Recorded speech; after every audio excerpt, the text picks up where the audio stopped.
we need to perhaps move on to the northern front. As far as the northern front is concerned, Seeing of course, that a year and a half ago or a bit more, we decided to cede sovereign territory in the Mediterranean Sea and gas this field was horrible. to Hezbollah and Lebanon, because obviously it was going to lead to the lowering of tensions and long-term quiet and tranquility on the northern border. Remember, we were promised this by all the military brass. Yeah, and guess what happened? This was in June, was it? Yeah, it was the Bennett regime. 2022, according to the Gregorian calendar. Yeah, That's when it was was. Bennett was prime minister. Well, it was actually under Prime Minister, if you can call him that, Lapid. Yeah, Well, Lapid, but it was still under his. Yeah, but he was all it took was 4 months for him to be in the Prime Minister's office to bring about this catastrophe, and it wasn't even brought to the Knesset, and the Supreme Court thought everything was fine, and no problem, go right ahead, and all the military and intelligence mavens promised us that this was going to lead to, from a security from a security point of view, this would be a tremendous coup. Well, that's really worked out very well, hasn't it? Yeah, worked out perfectly for the enemy. Right now, on the northern front, we're really on the horns of a dilemma.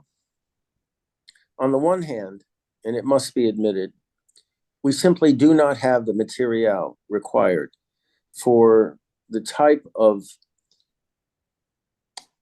war that would take place if we attempted to seize southern Lebanon. This is Lebanon up to the Litani River, which I don't know where this idea of stopping at the Litani came from, because the major threat to Israel from Hezbollah, Israel proper, not our northern frontier, but Israel proper, actually comes from north of the Litani, where Hezbollah has stationed their precision-guided medium-range missiles. So if you look at the south has been prepared, southern Lebanon has been prepared for an Israeli offensive. What does that mean? The scenario goes like this. The Radwan forces, which are Hezbollah's elite forces, would pull back 2 kilometers, 3 kilometers, 5 kilometers, but they would pull back. Which they have already done, in actual fact. Well, some of them have. Some of them have. They're seeing what our reaction is going to be. Well, you pull back, and what are they leaving behind them? They're leaving an area absolutely covered with mines and strong points, both in villages and in field fortifications. So we're going to be punching into a trap, basically, because once we're in this area, their full rocket forces are going to be coming down on us hourly, minute by the second, whatever. We'll be trying to extricate ourselves from minefields and fight our way through enemy strong points, while the enemy elite force is still in front of us, just waiting. And then what do? The scenario is they come through their tunnel network that we really have, just like in Gaza, where the army just said, we were shocked at its extensiveness. Same thing in southern Lebanon. They suddenly reappear in our rear and hit the northern frontier with everything that means. Granted, there aren't a lot of people up there, but that's not what Hezbollah wants. Hezbollah wants to plant the flag in an Israeli community, something no enemy has done, well, except for Hamas now.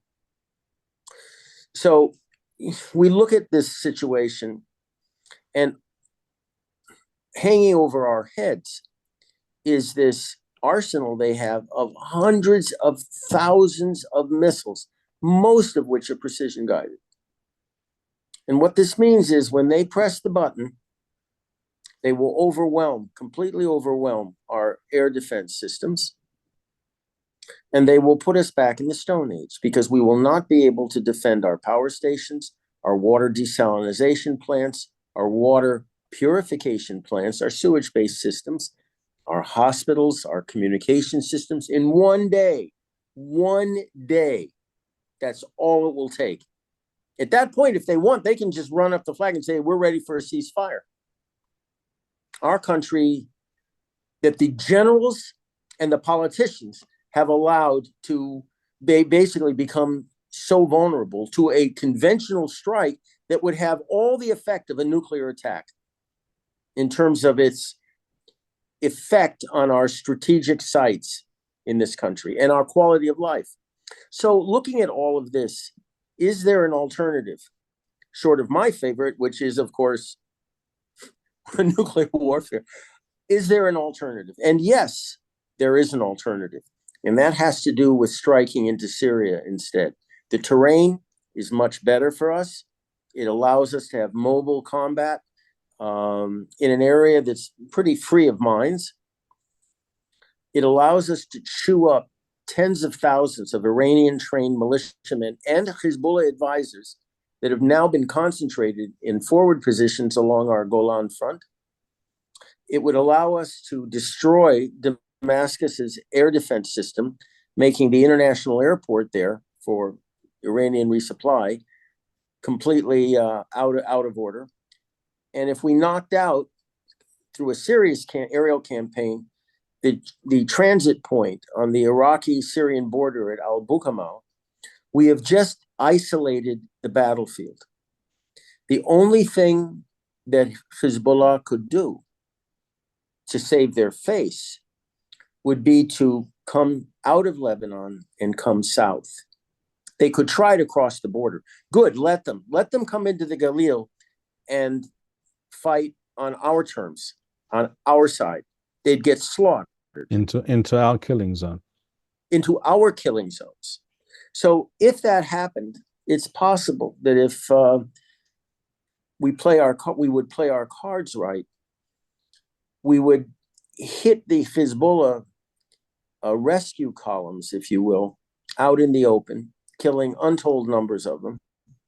And we could go north to that Beirut-Damascus highway, turn left, and hit the Bekaa from the north, a direction they're totally unprepared having to defend. Having entered Lebanon through Syria. Through Syria, someplace. I mean, they don't have enough forces to defend southern Lebanon and the northern Bekaa. They just don't. But this, I'm just giving you one little. I'm pulling the curtain back on options. There are many other options, but this is just one of them. There are options that we have at our disposal that does not require us to recreate, well, Tennyson's Charge of the Light Brigade into southern Lebanon, because that's what it would be. The Charge of the Light Brigade, onward road to 600, into the guns. This is what these generals can only think about. They're not smart. These woke generals that have been promoted over really smart Jewish warriors, one of whom I absolutely can't say enough of, Ofer Winter. This is a true Jewish warrior, a smart Jewish warrior. And as you know, they made sure that's precisely why he has not been promoted to general. Precisely. It wasn't because he was just so aggressive, but he was a Jewish warrior, and they won't have any of that. They won't have any of that at all. We have options in the north. They've been using this long-range anti-tank gun or rocket, the Cornet, which has which now we cover has a 10-kilometer range. 10-kilometer range, which they didn't know about. And is this simply a newly improved, redesigned version of the same Cornet missile? It's hard to say because the Iranians. Is it Russian improvement or it's an Iranian improvement. And they found a lot of weapons, one in particular, which I can't go into, but they found one in particular in the southern front that was absolutely ingenious, that the Iranians had manufactured out of Russian parts that they put together in different ways. Absolutely genius. A really dangerous weapon. And here again, the Iranians have been co-producing the Cornet for quite a while. They've made improvements on it. And when they hit our air coordination center at Machon, they used this weapon. And it's laser guided. It's deadly accurate. And it's a killer. And they've been plinking away at our positions and our homes along the northern border. They just killed a mother and her son in one location, using this weapon. So there was an absolutely insipid piece in the Jerusalem Post recently talking about what can we do about this? And I won't dignify the piece by repeating any of its salient points, except to say if that's a reflection, which it probably is, of what the army is thinking, then we're in a really dangerous position right now. I've suggested, I've tried to get my point across to people that we have stuff right now, right off the shelf, that we could put together and deploy, probably in a matter of days, possibly a week or more, that would render this missile, it would neutralize this missile. And it would also serve as a great export item on top of it. Nobody wants to talk about it. Nobody. How do you explain that? The same way I explained the fact that when this particular weapon system in the South was discovered, nobody in the Kyria really, they just didn't react to it. I mean, it's a weapon system that every one of our tactical units should have at its disposal. Do you realize what it's like for a man to carry a weapon system on his back, actually 3 or 4 weapon systems on his back, each one of which has the explosive capability of a 155 millimeter artillery shell? Think about that. And the Kyria didn't think that was important enough to consider co-producing. This is how evil and stupid and short-sighted these supposed military leaders of ours actually are. You look at all those houses that were burned out in the South. You've seen them in Be'eri and Kibbutz Ava and all the rest of them. Yeah, one of those things did that. Blew the mamad to pieces, blew the roof off the house, completely gutted a concrete house with one shot. One shot, okay? But the Kyria didn't think that weapon system was important enough maybe to provide to our own soldiers. And in the north, here again, here's a suggestion where we could save manpower, save facilities, yes, save homes. They don't want to hear about it. They don't want to hear about it. The fact that we could even make money with exports on it doesn't seem to change their opinion in the least. So here we have a situation where we're also threatening, think about this, threatening to go to war against Hamas. Halevi just said, the temperature is rising on, and Gallant said this also, echoed it, on us going to war. Excuse me. If you're going to go to war, or just shut up. Because you're not scaring Hamas. What you're trying to do is convince the Americans or the Europeans, but it's mostly the Americans, to step in and do something, anything, save us from ourselves. Now, the Americans aren't going to do that. They've told us quite frankly, or quite bluntly and frankly, don't start a war with Hezbollah because we aren't going to be part of that. Excuse me, what exactly have we been fighting over the past 3 months in the north, if not a war? It's a war of attrition, but it's still a war. They're winning right now. I don't care how many videos the IAF, the Israeli Air Force, or the Army turn out of blowing up buildings and blowing up facilities and terror cells getting knocked out. I don't care about that. What's the bottom line? Hezbollah succeeded in depopulating our northern frontier. And not only have they depopulated it, but the agriculture up there, which is about 75% or more of our fruit orchards, our fruit produce, and a lot of our industries up north are dead. Gee, I wonder who won this war. And when you tell the people here, as many government representatives have, We don't know when you're going back, and quit complaining. And oh, by the way, your money's running out sometime in February. And when they ask, what are we supposed to do then? You know what the answer is? Go get a job. That's what they're told. So whether it's the politicians or whether it's the military, our situation in the North is so bad that I honestly, at this point, just wish we wouldn't do anything. HaKadosh Baruch Hu was kind enough to us to make sure that there was a disconnection between when Hamas's offensive occurred and the fact that Hezbollah obviously didn't know about it, and so they didn't cross the border.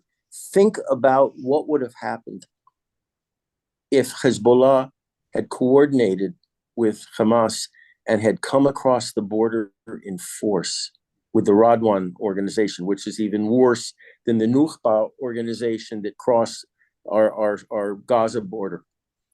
All of those thousands and thousands of people in the north that just would have been slaughtered. But Hashem, HaKadosh Baruch Hu, was kind. So he gave us only one black eye instead of two. And now, what's happened? Well, as I said, we have options. I gave you one.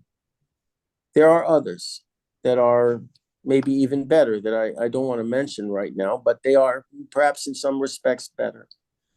But they won't take place. Why?